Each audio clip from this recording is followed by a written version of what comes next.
Now, it's thought at least 9 children have now died with Strep A infections across the UK. The latest is thought to be a 5-year-old in Belfast. Health agencies have said antibiotics can be given as a prevention in areas of outbreak. Well, our reporter Darshini Navanayagam is here with more on this.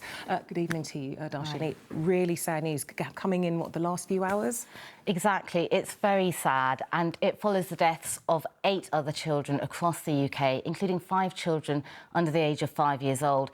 Now, it has to be said, the vast majority of Strep A infections are relatively mild, but it can lead to serious and life-threatening illnesses when the bacteria invades the body's immune system.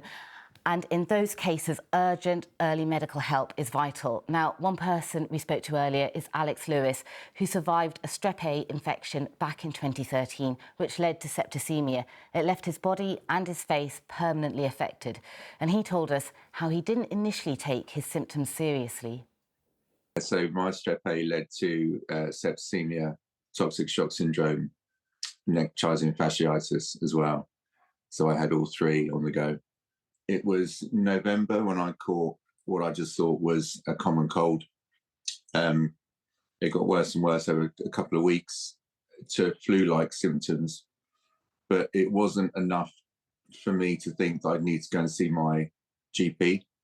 But after a couple of weeks, I remember going to bed late one night and getting up in the middle of the night to go to the loo, and there was blood in my urine.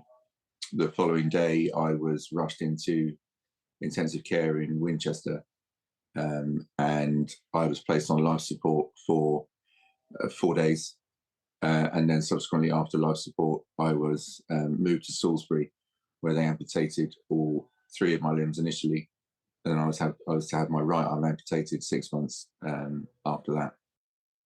Gosh, Darshini, this is not just life-threatening but life-changing potentially. What's been the government response? Well, the UK's Health Security Agency have said that they don't believe this recent outbreak is due to a more severe form of Strep A circulating. They think it's partly a side effect of COVID, lowered immunity and the easing of restrictions.